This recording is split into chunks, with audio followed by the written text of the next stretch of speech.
हे मेरे प्यारे देशवासियों, आइए हम सब मिल कर के बुद्ध को नमन करें। नमो तस्से भगवतो अरहतो सम्मा संबुद्धस्से। धन्यवाद। सभी चीज़ों के जानकार ऐसे महान सम्यक संबुद्ध को हम नमन करते हैं। आइए हम आप सबका ध्यान उस तरफ लिए चलते हैं अंगुलीमाल के जीवन की एक और सत्य घटना के बारे में। आज हम बताते हैं आप सबको कि अंगुलीमाल उस समय श्वेतवन राज जहाँ पे भगवान बुद्ध ठहरे हुए थे, वहाँ पे सुबह सुबह, आज का ये जो है ना वाराणसी के आसपास है, ये जो जेतवनाराम है आज, वहाँ पे जो है एक बार सुबह सुबह अंगुलीमाल भिक्षाटन के लिए एक गांव में जा रहे थे। तो पहले की जो रास्ते हुए करते थे वो जो है उबड़ खाबड़ थे, क्योंकि पक्के रोड तो नहीं थे उस समय।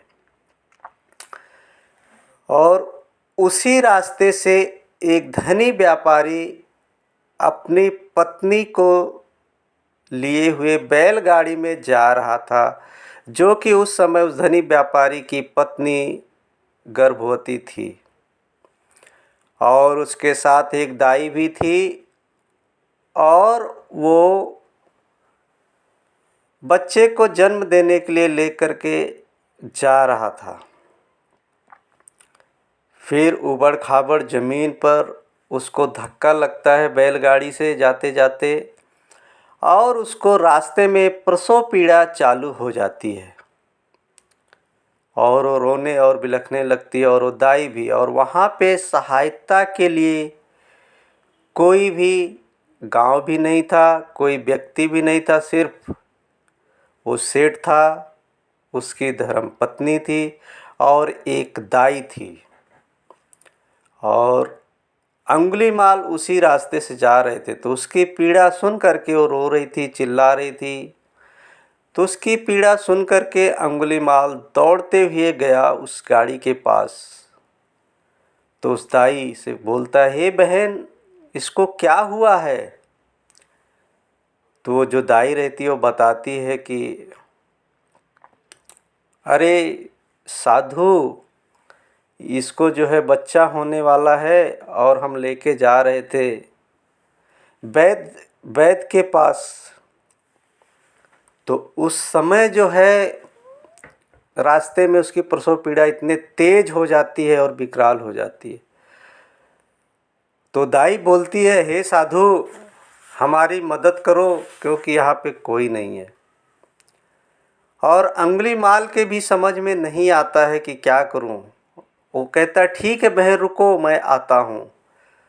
और भगवान बुद्ध के पास दौड़ते दौड़ते दौड़ते जाता है भगवान बुद्ध के पास, और भगवान बुद्ध से कहता है कि हे भगवान, रास्ते में मैं भिक्षा के लिए जा रहा था, तो ऐसे एक सेठ थे जो उनकी पत्नी थी, गर्भवती थी, और प्रसव पीड़ा चालू हो गई और बहुत ही दर्द से बिलख रही है।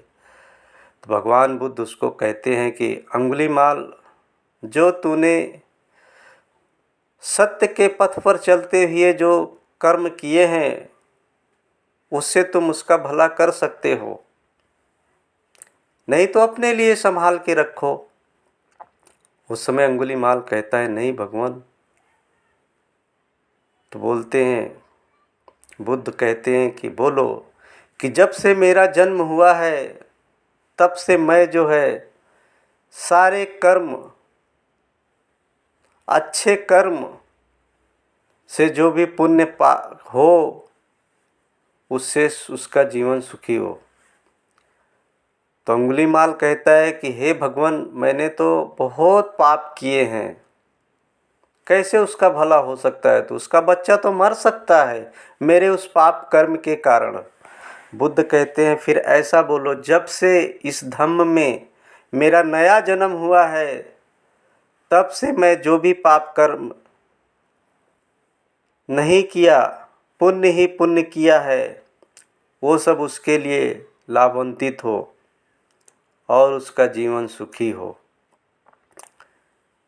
तो वो जा कर के वहाँ पे दौड़ते दौड़ते वो जाता है और वहाँ बैलगाड़ी के पास पहुँच कर के उसने अंगुलीमाल ने कहा, जब से मेरा नया जन्म हुआ है, हे बहन, इस बहन की पीड़ा समाप्त हो जाए और ये दर्द से मुक्त पाए। उसी क्षण उसने एक बहुत ही सुंदर बालक का जन्म देती है और वो पीड़ा से विमुक्त हो जाती है।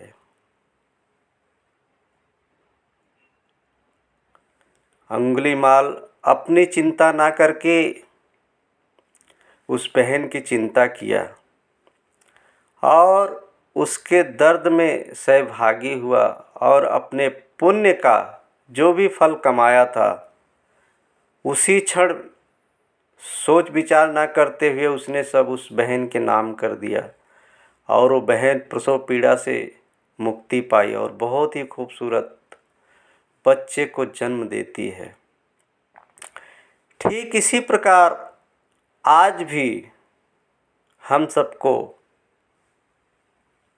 ऐसा ही करना चाहिए, ऐसा ही विचार रखना चाहिए। जो उत्तम कोटि का विचार है वही विचार रखना चाहिए अपने बारे में या अपनी भलाई के बारे में। उस समय क्या स्थिति है उसके बारे में सोचना चाहिए, तत्पश्चात कार्य करना चाहिए। हमें अपनी ही भलाई भलाई भलाई भलाई नहीं सोचना चाहिए, दूसरे के लिए भी भला करना चाहिए। कहते हैं कि जैसा तुम बीज बोओगे वैसा ही फल काटोगे। कबीरदास भी कहते हैं कि बोया पेड़ बबूल का तो आम कहाँ से होए। ठीक इसी प्रकार यदि हम सत्य के मार्ग पे चलेंगे, सही चीज़ करेंगे तो ऐसा ही फल हमें प्राप्त होगा। धन्यवाद। इस कहानी से आप लोगों ने क्या सीखा, क्या समझा, प्रतिक्रिया ज़रूर दें। यदि पसंद आए हो शेयर करें, लाइक करें, सब्सक्राइब करें। धन्यवाद। मिलते हैं अगले एपिसोड में, नया कुछ लेकर के हम आप लोग के सामने आएंगे। धन्यवाद। आप सबका मंगल हो।